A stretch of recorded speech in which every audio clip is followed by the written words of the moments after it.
देखिएगा, कक्षा 9 में आपने त्रिभुज पाठ पढ़ा है और त्रिभुज पाठ में आपने सर्वांग समत्रिभुजों के गुण पढ़े थे कक्षा 9 में। तो यहाँ पर हमारा एक कोऑर्डिनेट ज्योमेट्री का सवाल है जिसको कि आप कक्षा 9 के आधार पर इसको सिद्ध करना है कोऑर्डिनेट ज्योमेट्री के आधार पर। तो कक्षा 9 में आपने प्रमेय क्या पढ़ी थी? प्रमेय थी कक्षा 9 की कि अगर कोई ये त्रिभुज ABC है, ABC, और उसकी कोई माध्यिका है, ये माध्यिका AD है, तो प्रमेय क्या कहती थी कि किसी भी त्रिभुज की माध्यिका उसको दो बराबर क्षेत्रफल वाले त्रिभुजों में विभाजित कर देती है। यानी इसका क्षेत्र बराबर बराबर होगा। माना कि अगर इस पूरे का क्षेत्रफल 28 वर्ग इकाई है तो इन दोनों का कितना कितना रह जाएगा? 14। तो अब आपको इस तरीके से इसको प्रूफ करके लाना है कि क्या वो प्रमेय सही थी इस कोऑर्डिनेट ज्योमेट्री के आधार पर। इसके लिए मैं आपको एक बात और बता दूं, गणित और विज्ञान के जितने भी नियम होते हैं वो हर जगह सही बैठते हैं।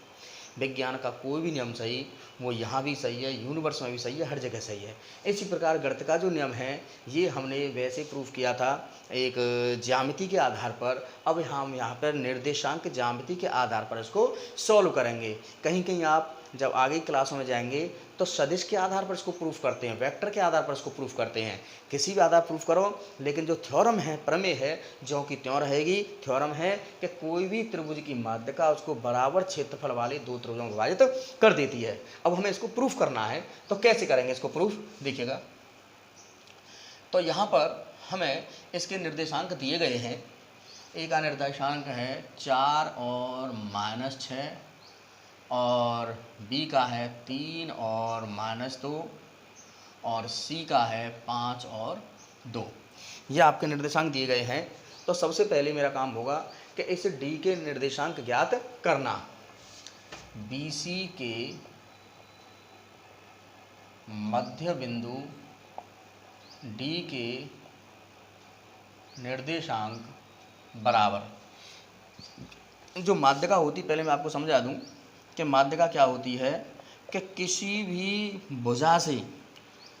भुजा पर उसके सामने वाले शीर्ष के मध्य बिंदु को मिलाने वाली रेखा माध्यिका कहलाती है। ये जो B से मध्य बिंदु है, अगर हम इसके मध्य बिंदु से मिला दें, तो इस बिंदु को हम कहेंगे केंद्रक। ये संगामी होते हैं, एक ही बिंदु से होकर के गुजरते हैं। तो यहाँ पर हम कहेंगे कि AC के सामने वाले B से, ये मान के चलो BE है, ये माध्यिका CF है। तो ये सब माध्यिका हैं, तो ये मध्य बिंदु को मिलाती हैं। तो उस माध्यिका की परिभाषा से माध्यिका क्या होती है कि BC के मध्य बिंदु को शीर्ष से मिलाने वाली रेखा को माध्यिका कहते हैं। परिभाषा लिख लेना माध्यिका की, द्वारा ध्यान दें कि किसी भी भुजा के मध्य बिंदु को सम्मुख शीर्ष से मिलाने वाली भुजा को माध्यिका कहते हैं। तो ये मध्य बिंदु है। तो मध्य बिंदु निशान निकालेंगे डी के, तो क्या होते थे? x1 + x2/2 और y1 + y2/2। तो ये हो गया 3 + 5/2 -2 + 2/2, अर्थात ये हो गया 4 और 0। इसके कोऑर्डिनेट आ गए आपके 4 और 0। अब हम एक एक करके त्रिभुजों का क्षेत्रफल ज्ञात करेंगे। इसका ज्ञात करना है त्रिभुज ABD का क्षेत्रफल। पहली वीडियो में बता चुके हैं क्षेत्रफल कैसे ज्ञात करते हैं। A, B और D तीनों के निर्देशांक लिखेंगे। A के निर्देशांक 4 और -6 हैं, B के निर्देशांक 3 और -2 है, D के निर्देशांक 4 और 0 हैं, और A के पुनः लिख लेते हैं ऊपर वाले, जो ऊपर आपने लिखे हैं उनको द्वारा लिख लेते हैं। 1/2, इसका गुणाधर कराएंगे -8, 3 × 0 0 हो जाएगा, 4 × -6 -24, फिर माइनस लगा करके -18 -8 और 4 × 0 0 हो जाएगा। तो ये हो गया 1/2, ये हो गए -32, और ये माइनस के हो गए कितने? 18 और 26, लेकिन माइनस माइनस प्लस हो जाएगा। तो ये हो जाएगा 1/2 गुणा माइनस के ये हो गया 6, तो ये हो गया 3 वर्ग इकाई। एक बात और ध्यान दें कि क्षेत्रफल कभी भी मानस में नहीं होता है, यह एक अदिश राशि है और अदिश राशियों की कोई दिशा नहीं होती है। इसलिए क्षेत्रफल है, दूरी है, चाल है, ये सब आप साइंस में पढ़ चुके हैं, अदिश राशियाँ हैं, तो इसको हम मानस मानस नहीं लिखते हैं। आपका ये मानस में हम उसको प्लस में ही लिख देंगे, वर्ग का ही। अब त्रिभुज ए डी सी का क्षेत्रफल, तो इनके कोऑर्डिनेट लिखिए आप। इनके जो कोऑर्डिनेट लिखेंगे आप 4-6, 4-0, 5-2 और 4-6। देखिएगा क्या आता है निकल करके। तो 4 गुणा 0 0 हो गया, 4 दूनी 8 हो गया, माइनस के 30 हो गया, और ये -24, 0 और प्लस के 8, तो ये हो गया माइनस के 30 यानी माइनस के 22। ये हो गया 24 8 16, माइनस माइनस प्लस के 16। ये भी वही 1/2 गुणा माइनस के 6 यानी 3 वर्ग इकाई। ये तो हमने देख लिया कि बराबर बराबर क्षेत्रफल आपके आ गए, इसका भी 3 वर्ग इकाई है और इसका भी 3 वर्ग इकाई है। लेकिन अब हमें ये देखना है कि क्या त्रिभुज ABC का क्षेत्रफल वास्तव में 6 बैठ रहा है या नहीं बैठ रहा है। तो हम त्रिभुज ABC का भी क्षेत्रफल निकालेंगे जब हमारा सिद्ध हो पाएगा। तो हमने त्रिभुज ABD का क्षेत्रफल निकाल लिया, कितना आया था 3 वर्ग इकाई, और त्रिभुज ADC का भी क्षेत्रफल निकाल लिया था, कितना आया था 3 वर्ग इकाई। अब हमें त्रिभुज ABC का क्षेत्रफल निकालना है।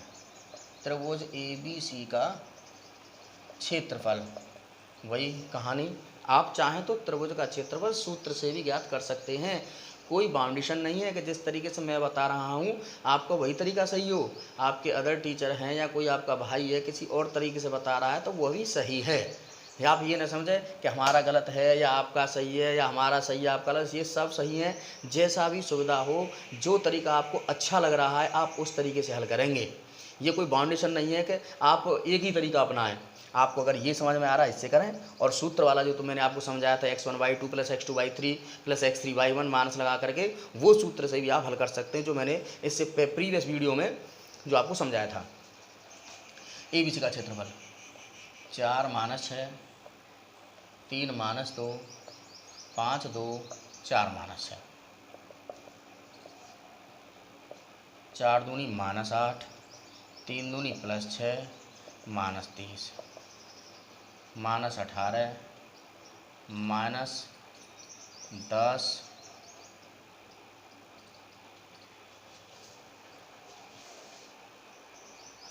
और ये हो जाएगा आपका 4 दूनी 8। तो ये हो गया -38 + 6 -28 + 8। तो ये हो जाएगा आपका माइनस के कितने हो गए, ये 32, और ये माइनस माइनस हो जाएगा +20। तो 1/2 गुणा -12 यानी 6 वर्ग इकाई, जो हम आपको समझाने चाह रहे थे कि इसका ABC का कितना आना चाहिए, 6 आना चाहिए। अतः हम लिख सकते हैं, अतः त्रिभुज ABD का क्षेत्रफल बराबर त्रिभुज ADC का क्षेत्रफल, बराबर आ गया। पुनः त्रिभुज ABC का क्षेत्रफल बराबर त्रिभुज ABD का क्षेत्रफल प्लस त्रिभुज ADC का क्षेत्रफल। तो जो हमने प्रमेय बताई थी कि किसी भी त्रिभुज की जो माध्यिका है इसको बराबर क्षेत्रफल वाले 2 त्रिभुजों में विभाजित कर देती है। इस पूरे का आया था 6, आधे आधे भागों में बांट दिया 3-3। जो प्रमेय हमने कक्षा 9 में पढ़ाई थी, हमने निर्देशांक ज्यामिति के आधार पर इसको प्रूफ कर लिया है। तो इस सवाल को आप कम से कम 2 बार देखेंगे जब आपकी समझ में आएगा।